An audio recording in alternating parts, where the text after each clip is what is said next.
This is QTV News coming to you from our studio on Caraba Avenue. I am Andy Kema. Thanks for joining us. Let's take a look at the main news headlines. The Minister of Foreign Affairs faced National Assembly members on Wednesday to answer to questions on Gambia's foreign policy and international cooperation, with NAMS particularly keen on answers about what agreements the country has on return of Gambian migrants from EU countries. At the opening of a stakeholder consultative engagement on insider mediation, the Minister for Interior, Siaka Sonko, has called on Gambians to strengthen peaceful coexistence and social cohesion through communal ties. The Gambia Research and Education Network, GAMREN, under the Ministry of Higher Education, concluded a two-day stakeholder forum on Tuesday on the benefits of the Global Research and Education Network. In international news, the Presidential Election Petition Court in Abuja has dismissed a major opposition petition filed by the Allied People's Movement challenging President Bola Tinubu's election victory. In sports news, the former Malian international footballer and first winner of Africa's version of the Ballon d'Or, the African Footballer of the Year, died at the weekend, aged 76. Those were the headlines, and now let's take a news in detail.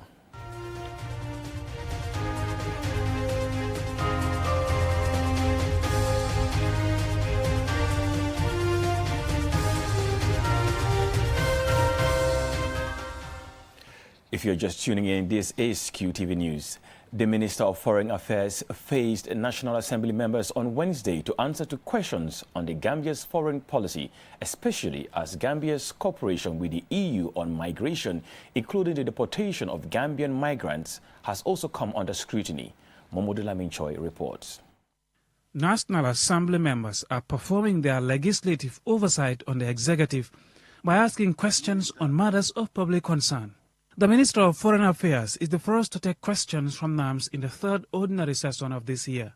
The National Assembly member for Janjanbureh, whose question was read by the NAM for Busumbala, asks the Foreign Affairs Minister to update and provide NAMS with the quote-unquote agreement document signed by the Gambia government and the German government.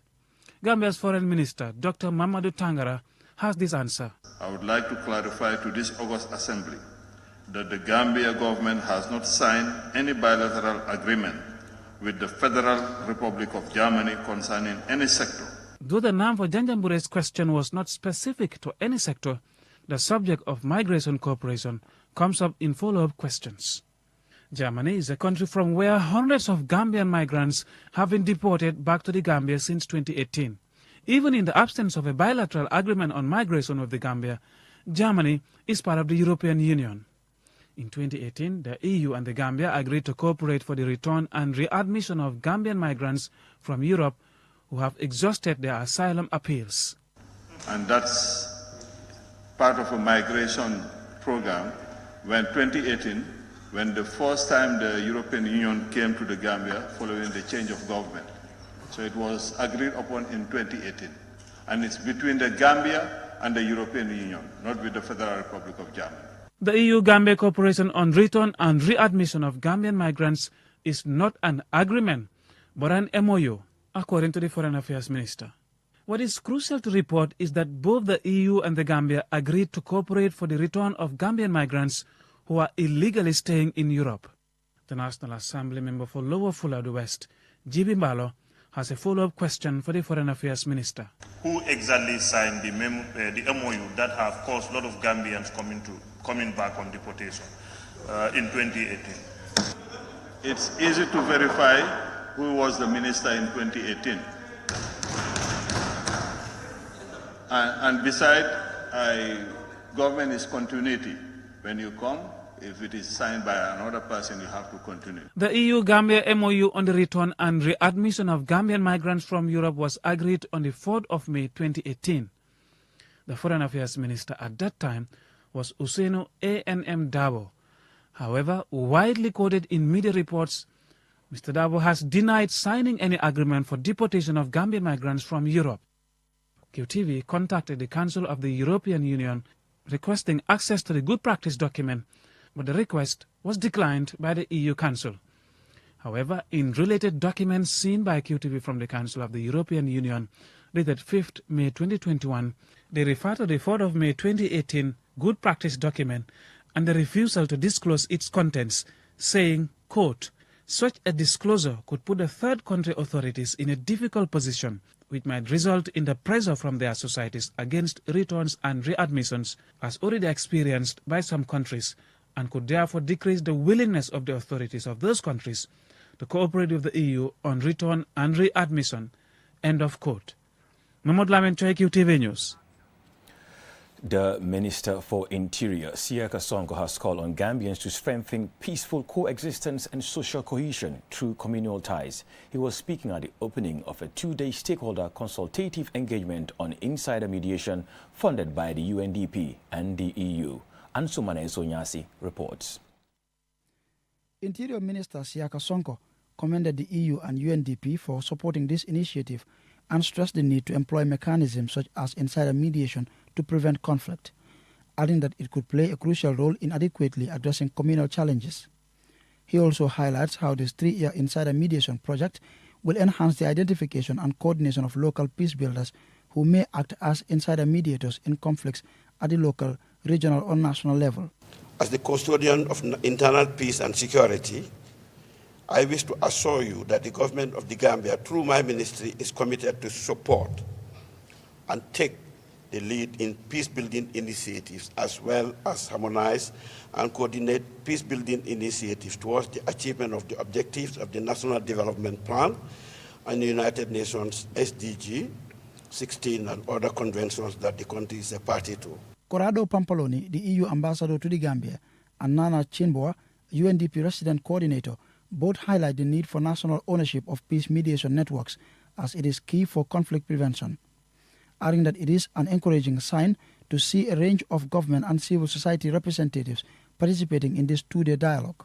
They also gave assurances of the EU and UNDP's support to national efforts in mediating peace across the local, regional and national levels as the country continues its quest for transnational justice in the post-TRRC phase. Insider mediation leverages individuals and groups rooted deeply in their cultural and religious milieu. Such mediators command respect and possess an inherent legitimacy within their communities. The Gambia is one of these priority countries, and the hope is that this inclusion of gender, youth, and local insider mediators will help strengthen the ongoing initiatives within the Gambia to establish an infrastructure for peace. Indeed, the strengthening insider mediation in the Gambia is a timely endeavor. Meanwhile, Salam Anjai, ONEP country coordinator, says the launch of this joint partnership initiative will greatly complement existing national peace-building structures, thereby contributing to the advancement of the Truth Commission's recommendations on reconciliation and strengthening peace. Cohesion and reconciliation, which requires strong social relations, feeling of connectedness and orientation towards the common good and infrastructure for peace-building initiative. Over the next 2 days, participants are expected to discuss, among other things, the concept of insider mediation and best practices, develop a list of criteria of eligibility for insider mediators in the Gambia, and draft guidance on how to identify mediators at national, regional and local levels. Ansmane Sonyasi for QTV News. The Gambia Research and Education Network, GAMREN, under the Ministry of Higher Education, Research, Science and Technology and partners, concluded a two-day stakeholder forum on Tuesday on the benefits of the Global Research and Education Network, REN. Loli M. Kamara attended and filed this report. At the end of the two-day stakeholder meeting on the importance of research and education in our education institutions, the Ministry of Higher Education and partners renewed their commitment to enhancing research education in the country. 40 participants from the education sector and various ministries attended the event. Having a proper research infrastructure can play an important role in the advancement of knowledge and the development of new technologies. Dr. Yusufa Toure elaborates on the outcome of the forum. It has been a very positive one. We've seen so much commitment in the participants, and they were all excited about this. It's going to be a revolution in the education sector, education and research sector. Very soon they will have access to millions of materials online, and they will be communicating with their colleagues in different parts of the world. And they can even come together to have joint research. You imagine a situation, somebody conducting research at the Edward Francis Small Teaching Hospital, and then putting the whole of that online for a colleague out there to view and also contribute towards that particular research. So this is what we are seeing here. This is what we have seen unveiling in the Gambia, and to be part of this global REN is very positive. Dr. Toure says discussions are ongoing to include other institutions in the education sector in the research and education networks. We've seen very few institutions doing that much, when it comes to research. MRC is one of them, and we all know because of their,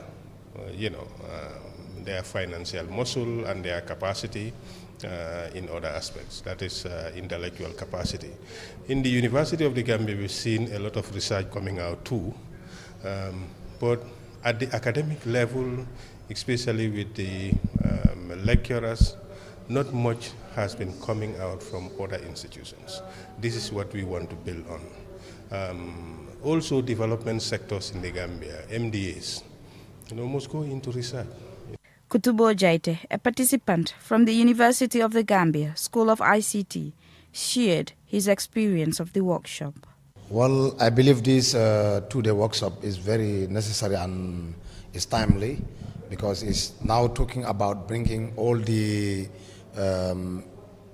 institutions, educational institutions and research institutions in the Gambia to come together under one umbrella, then using a common internet infrastructure and technology infrastructure to enhance sharing of experience. As countries, including the Gambia, continue to strengthen efforts to harness the power of knowledge and innovation, research and education networks will continue to play a crucial role in driving sustainable development. For QTV News, Lolly M. Kamara. We will now go for a commercial break. When we return, we have more local, international and sports news stories. Do stay with us. No more leakage, cracks, or a broken roof? Batimat's got you covered. With its wide range of waterproofing products, from roofing systems, flame cut, and sealants, from the most trusted and reliable international brands, all to make your life easier. Batimat, your trusted partner. Batimat, welcome home. The art of juggling is a true spectacle of agility, coordination, and speed. A symbol of progression, precision, and mastery.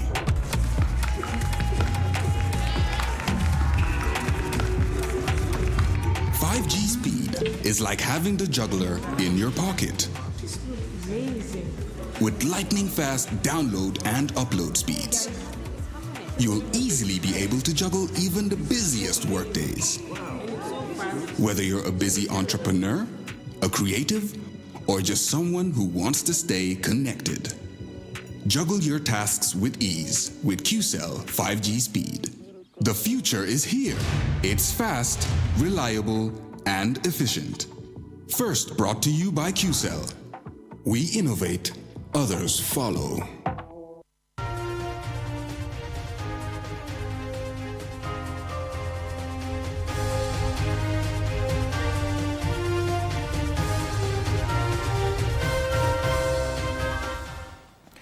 Welcome back. This is QTV News. A 30-year-old woman is in urgent need of overseas treatment after being diagnosed with kidney disease. Momodu Gajaga visited her at Tabokoto, and this is his report. Fatu Mba is a native of Kataba village in the North Bank region and residing at Tabokoto. Fatu Ba is a mother of two and has been battling with kidney disease since last year. She shares her ordeal. Bandu fof musata bandu fof musay wara balde horende musay jijam kadi lannay yontere wo yontere dana kam. I am in an immense pain. My entire body hurts. I get low blood because my condition worsened. I paid $70,000 for treatment, but there was no improvement. Due to the damage to her kidneys, the 30-year-old Fatu Emba is on hemodialysis 3 times a week at Edward Francis Small Teaching Hospital. She says it's been challenging to do the dialysis because it's expensive. Wonna sattina betasa sabu wada walde mi dialysis baga so fota halalande mi soday ndiyan da mi soday bagas watte do en fu mi soda yara $1,500 mi bara spend a day. It's been very tough for me when I go to do the dialysis. Sometimes the dialysis fluid is not available and I have to buy it, which cost me about $1,500. So it's been hard on my husband, who is a driver. We can't afford the cost without help. Mrs. Barr said she has a kidney donor but doesn't have the money to travel to India and pay for the cost of kidney transplant. She is appealing for support. Joni kanko jama o mi torto ballal kala yiɗo Allah julɗo dañƴo no wallam no mi yaari mi ceeña ɗum no sabu mi tampi mi ronki. I am appealing to the public for support. I will appreciate whoever can help me to regain my health. I have been devastated because of this disease. I am enduring unbearable pain. If anyone would like to assist Fatu to go for overseas treatment or even fares to her 3 days a week dialysis sessions at the Edward Francis Small Teaching Hospital, please contact QTV on 3333245 or write to news@qtv.gm. Mamudu Gajaga, QTV News. And now to some international news.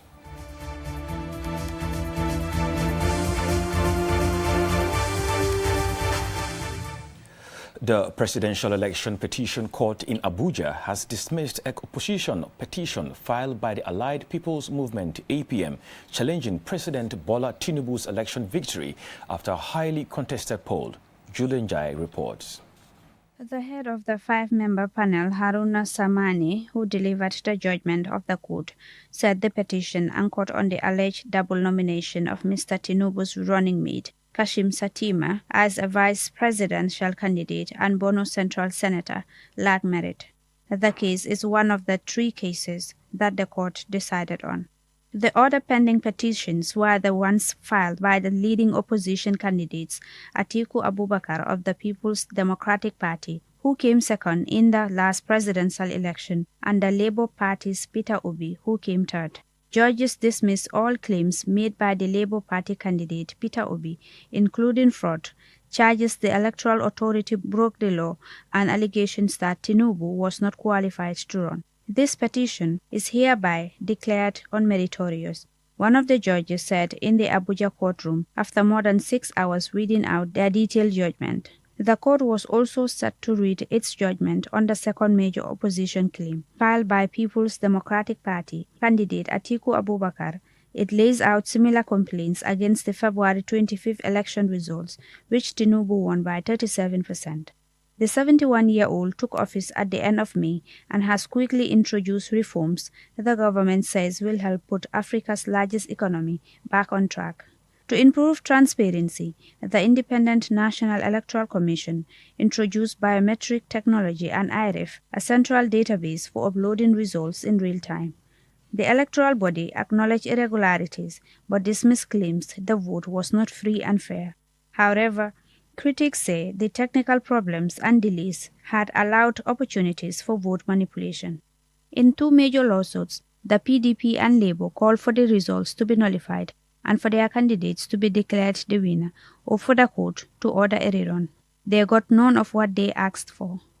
The PDP's Abubakar had called the result of the vote a rape of democracy.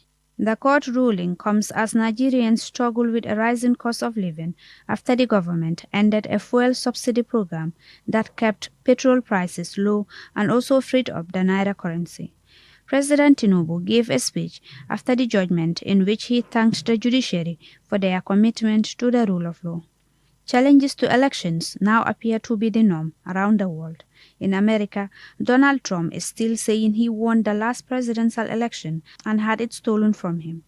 And in Africa, it is not new for opposition leaders to challenge election results. However, successful challenges have been few.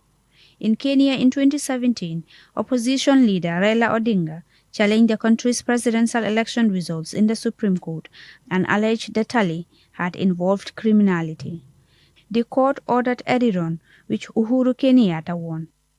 In Malawi, the country's constitutional court annulled the May 2019 presidential vote that declared Peter Mutharika a winner and ordered a rerun after an application from opposition parties citing irregularities. By the time of the judgment, Mr. Mutharika had already served nearly a year as president. He lost the rerun election. For QTV News, I am Julden Yai. Still on international news, G20 member states are set to converge in India's capital for a two-day summit on Saturday. A major item on the agenda for discussion and consideration is India's president's proposal for the African Union to join the G20, which comprises the world's largest economies, including the US and China. CGTN shared this report with QTV from India's capital. Well, the preparations to welcome the guests are almost complete in New Delhi. The city wears almost a new appearance now. As a part of the effort to spruce up the city's look, numerous decorative sculptures have been strategically placed. For instance, over 20 fountains have been installed throughout the city, especially in areas where delegates will be visiting.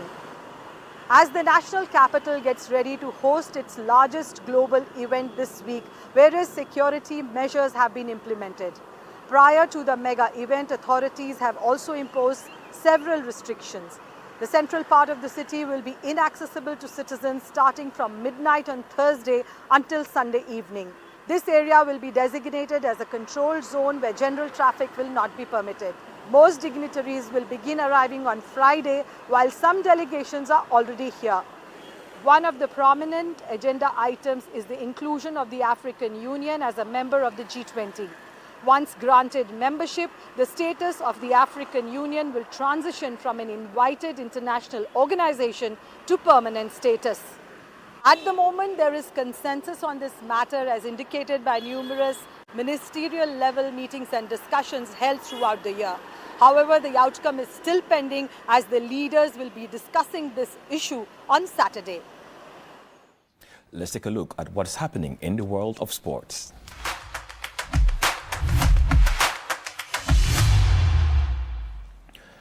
Salif Keita, the former Malian international footballer and first winner of Africa's version of the Ballon d'Or, the African Footballer of the Year, died at the weekend, leaving an incompletable legacy for Malian, French and African football. Aliou Cissé tells us more. In an era when we take for granted Africans playing football in every European country, Keita's impact on the French football scene in the 1960s cannot be overstated. He arrived on the European scene when hardly any African players were being signed by Europe's top clubs.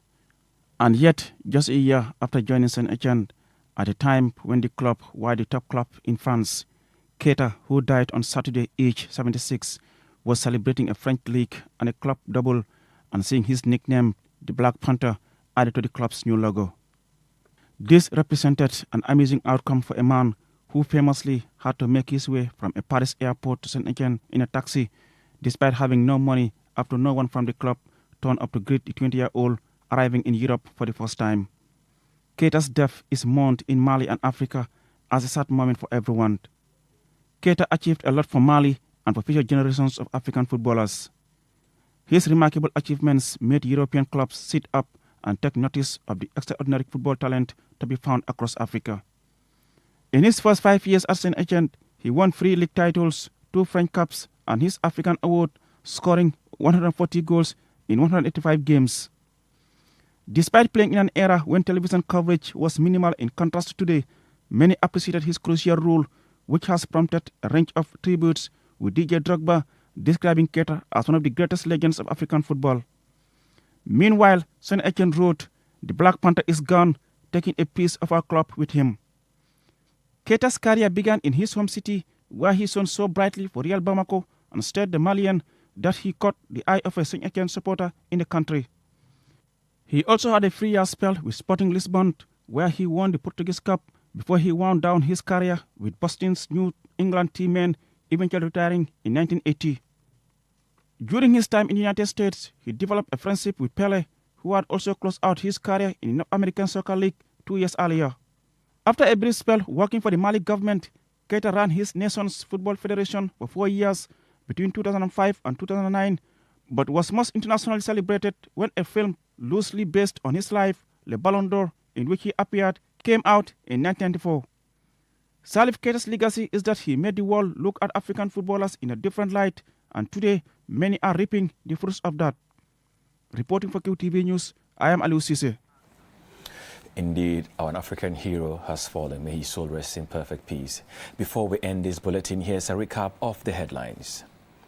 The Minister of Foreign Affairs faced National Assembly members on Wednesday to answer to questions on Gambia's foreign policy and international cooperation, with National Assembly members particularly keen on answers about what agreements the country has on the return of Gambian migrants from EU countries. At the opening of a stakeholder consultative engagement on insider mediation, the Minister for Interior, Siaka Sonko, has called on Gambians to strengthen peaceful coexistence and social cohesion through communal ties.